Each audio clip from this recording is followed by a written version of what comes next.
tani.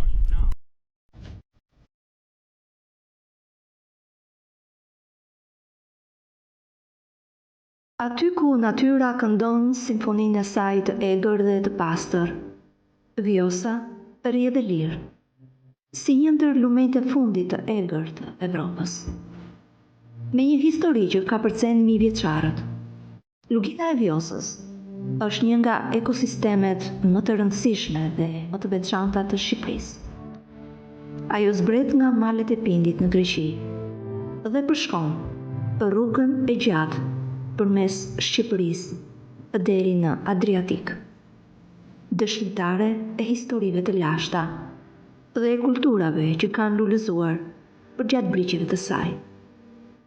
Me ujërat e saj të kthjellta dhe rrjedhën e pakontrolluar, Vjosa mbart brenda vetes një biodiversitet të pasur dhe unik.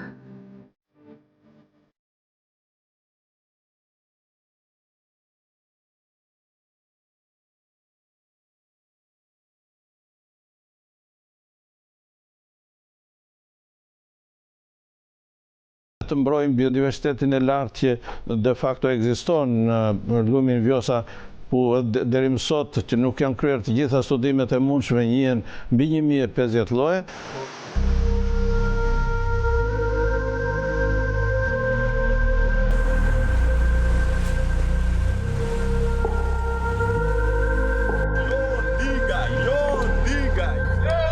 U deshën vitet e tëra përpjekjesh, studimesh dhe lobimesh nga organizata mjedisore, shkencëtar, aktivistë dhe komunitetet vendore për ta shpallur Vjosën, park kombëtar.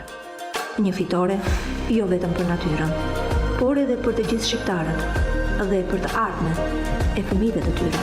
Gjithçka në fakt nisi në vitin 2016 në mënyrë vullnetare dhe spontane prej dëshirës dhe vullnetit mirë që kishim për të mbrojtur këtë lum, për të cilin përveç se na kishte shoqëruar në kujtimet e fëmijërisë, ishte edhe domosdoshmëri jetike. Shumë organizata biologësh dhe naturalistësh të mbështetur edhe nga dashamirës të natyrës ushtruan presionin e nevojshëm edhe në strukturat qeveritare në mënyrë që Vjosa të shpallej park kombëtar si vetmi lum i egër në Evropë dhe një lum me goxha gjatësi gati 292 km, nga të cilat 192 km shtrihen në territorin shqiptar me një basen ujëmbledhës së saj prej gati 7.000 kilometra shkatror, nga cila 5.000 shtrihen po në territorin e vendit ton, dhe kështu u finalizuam në fund që ajo të kthehej në një park nacional kombëtar. Ishin pa përgatitur për të përballur me hallkat ligjore dhe pengesat cilat ishin krijuar me gjithë historinë e këtyre veprimeve në nivel qendror për dhënien e lejeve në masë në gjithë Shqipërinë, ku Tepelena padyshim ishte e pandar nga kjo histori dhe kishte në veten e saj të planifikuara për ndërtuar 8 hece dhe kishim dy rrugë, ose do të zgjidhnim të zhvillonim Tepelenën përmes turizmit, ose do të zgjidhnim të ndërtonim hecet.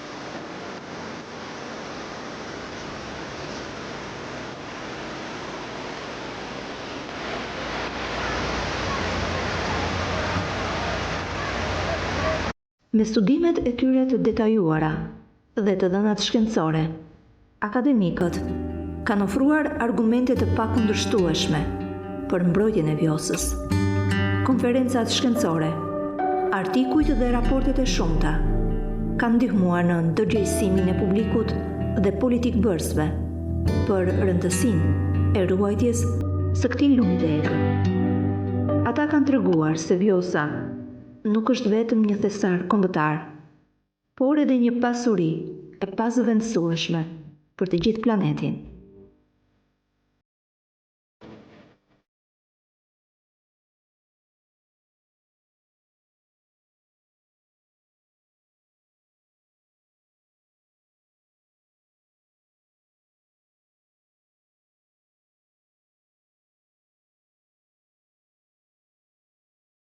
Shumë organizata natyrore apo institucione akademike duhet të merren më shumë me studimin e biodiversitetit dhe resurseve ekoturistike dhe ekonomike të këtij lumi.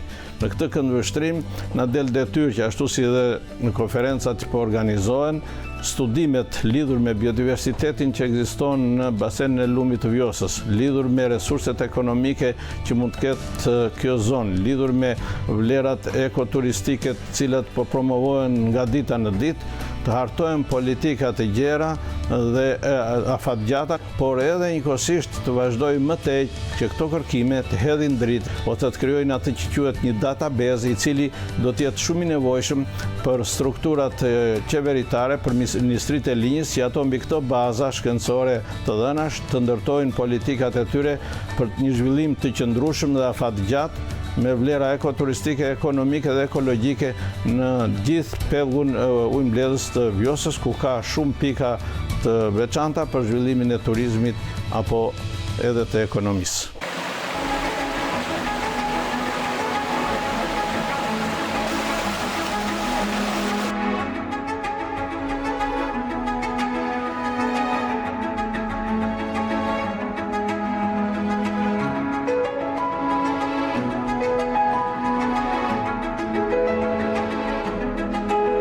Në këtë vend, ku natyra rrjedh me lirshmërinë e një melodie të lashtë, shpallja e Vjosës si park kombëtar ishte preludi i një epoke të re për turizmin në rajon, duke sjellë me vete një val ndryshimesh, rritje të ndjeshme të vizitorëve, përmirësimin e infrastrukturës dhe zhvillimin e aktiviteteve që harmonia e natyrës dhe kultura lokale i ngërthejnë në një valë të përbashkët.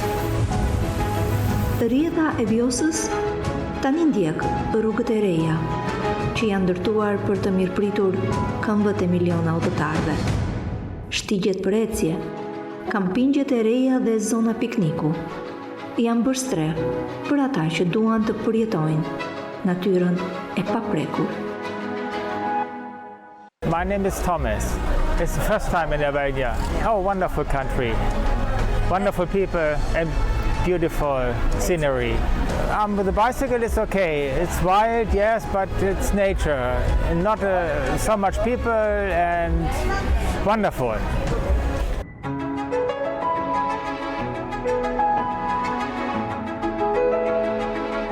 Për komunitetet që jetojnë përgjatë Vjosës, ky park kombëtar është një burim krenarie dhe shprese.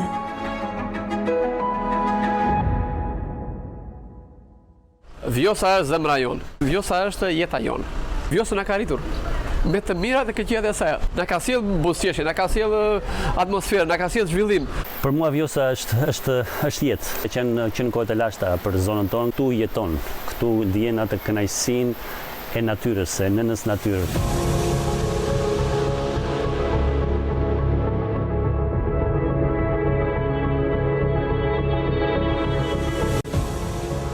Një vit pas shpalljes, ndikimi pozitiv ka filluar të ndihet. Natyra është më e mbrojtur dhe biodiversiteti i pasur, por i gjallërohet.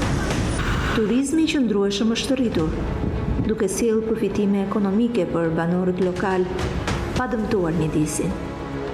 Banorët e zonës, të cilët kanë qenë gjithmonë të lidhur ngushtë me lumin, tani janë ndër kujdestarët më të zellshëm të tij.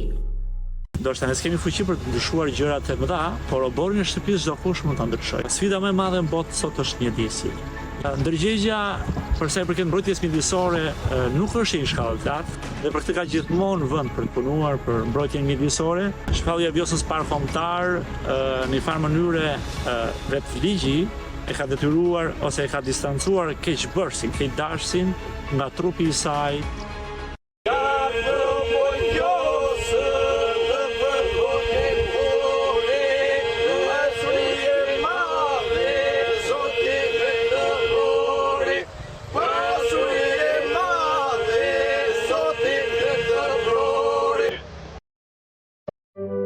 Bizneset e reja si guida turistike, bujtina dhe restorante që ofrojnë ushqime tradicionale kanë lulëzuar.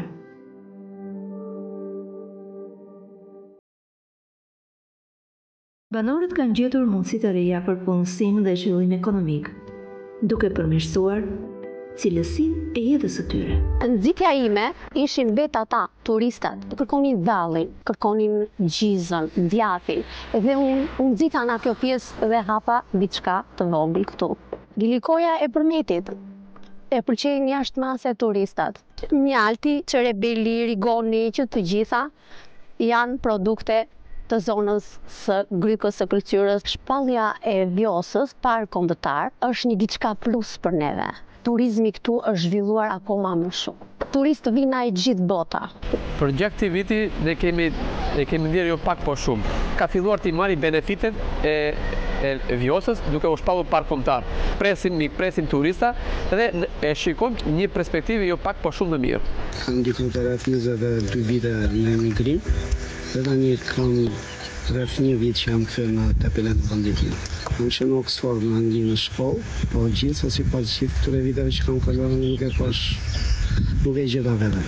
Duke u nisur në kjo që vjen sot shpall park kombëtar, mendova që të rikthehem, të investoj në vendin tim, të ngrem diçka, kështu që të bëjmë diçka të bukur dhe diçka të mirë për veten tonë dhe për fëmijët tanë. Nuk kam nisë në vendin tim. Po për momentin kam bërë një parkim rullodash, duke parë se dhe tani ka influks turista, Shqipëria po ndryshon dhe shpresoj që bëhet mirë, do ndalë për mirë. Kemi një rritje të turizmit të 2 vitet e fundit, kjo për shkak edhe në të shpalljes park kombëtar të lumit Vjosa. Por tashmë kjo rritje e turizmit është e rëndësishme edhe ruajtja dhe mbrojtja e lumit Vjosa. Kjo për shkak sepse një rritje e fluksit të turizmit mund të sjellë në mos mirëmbajtje të lumit Vjosa. Ky është një pasuri e gjithë secilit. Ky nuk është e shtetit. Ky status që Vjosa ka marrë do ta zhvillojë atë në mënyrë progresive dhe natyrisht në mënyrë të ngadaltë, sepse është një ushqim konceptual i cili kërkon kohë të merret, kërkon kohë të kuptohet dhe në pas të zhvillohet nga vetë njerëzit, sepse janë njerëzit ata që do ta zhvillojnë. Ata bërë atë një model të heqjes për të Evropën. Kjo është një pasuri shumë e madhe jona, cilën ne akoma nuk e kemi kuptuar vlerën.